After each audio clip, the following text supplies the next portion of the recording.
అన్నమయ్యను జిల్లా కేంద్రంగా రాజంపేట కావాలి. అన్నమయ్య జిల్లా కేంద్రంగా అందరికీ నమస్కారం. ముందుగా దేశానికి అదేవిధంగా రైల్వే కోడ్ నియోజకవర్గానికి రేపటి భవిత అయిన పిల్లలందరికీ ఆశీస్సులు.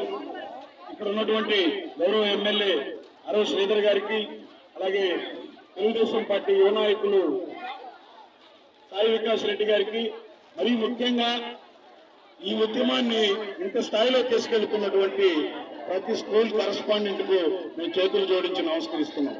ఎందుకంటే ఆ విద్యార్థులను ఇంత అందంగా తీర్చిదిద్ది ఉపాధ్యాయులు కూడా మేము నమస్కరిస్తున్నాం.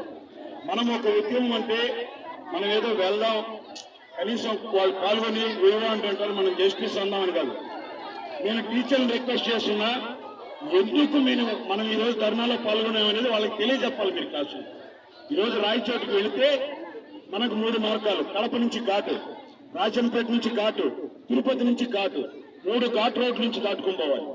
కానీ అత్యంత మౌలిక సదుపాయాలు ఉన్న రాజంపేట, దాంట్లో వెళితే తిరుపతి ఎయిర్పోర్ట్, దాంట్లో వెళితే కడప ఎయిర్పోర్ట్, రైల్వే మార్గాలు, అత్యంత పొటెన్షియాలిటీ ఉన్న వాటర్, ఇన్ని వసతులు కాదని వాళ్ళ స్వార్థానికి తీసుకెళ్లి ఆ రోజు రాయచోట్టు పెట్టారు. కాబట్టి ఇప్పుడు మేము